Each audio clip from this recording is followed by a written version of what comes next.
ladies and gentlemen, this is Carmine Sabia for Explain America, and the White House briefing room was in a matter of chaos and tomfoolery when Karine Jean-Pierre got something she couldn't answer. Before we get started, please make sure you like, comment, share, and subscribe.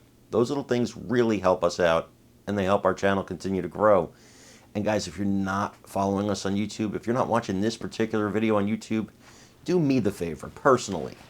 There's the address right there. It's youtube.com/@explainamerica. Go to that page. Hit subscribe, absolutely free. Help us to push conservative content in this crucial election season. Karine Jean-Pierre has a way of talking down to people and avoiding questions when she doesn't like the questions. And that's what happened when Fox News' Peter Doocy confronted her over something, well, two things actually in the past week, that she really couldn't answer. Now, one of those things was when he asked her to name a Kamala Harris accomplishment, and she couldn't. You know why she couldn't? Because none exist. That's like me asking you, hey, give me the address of Puff the Magic Dragon. You can't do it, because Puff the Magic Dragon, as far as I know, does not exist. And then he asks her, and I think it's a really good and fair and honest question, what is going on with all the new Kamala Harris accents depending on where she is in the country? And here's why it's important. People say, well, who cares if she puts on a little accent when she's in Georgia? Who cares if she puts on a little accent when she's in Detroit? It matters.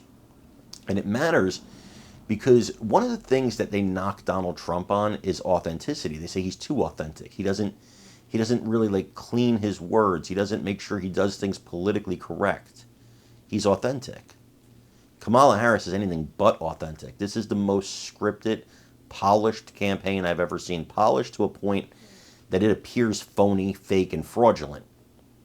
And because of that, that's why I don't trust her. Because I don't know her. I don't know the real her. I know whoever she puts on in the moment, right? Whatever mask she's wearing in the moment, whatever accent she's using in the moment to try to connect with the voters, it's ridiculous. And you guys, I'm sure, have heard all these accents. If you haven't, check the rest of YouTube. Just type in Kamala Harris accent. You'll hear it. It's ridiculous. Depending on who she's talking to, that's her accent of the day. Well, Doocy asks Karine Jean-Pierre this, and she flips. I want you to take a look at it, and then let me know what you think in the comments. A different topic. Since when does the Vice President have what sounds like a Southern accent? I have no idea what you're talking about. Well, I mean, this is... she was talking about unions in Detroit using one tone of voice. Is this something that same you think... line. Okay, Peter. That she used the same line in Pittsburgh, and it sounded like she at least had some kind of a Southern drawl. I mean, do you hear the question that you're... I mean, do you think Americans seriously think that this is an important question? They care... You know what they care about? They care about the economy. They care about lowering costs. They care about health care. That's what Americans care about. So that's what they want to hear. This is something... They care about, your colleague just asked me about, what basically we talked about, went back and forth about democracy and freedom.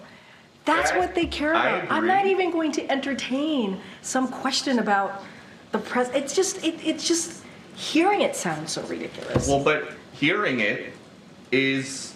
The question, I'm talking about the questions is just insane. Is that how she talks in meetings here? I'm just, Peter, we're moving on. We're still moving around. Go ahead, Anita.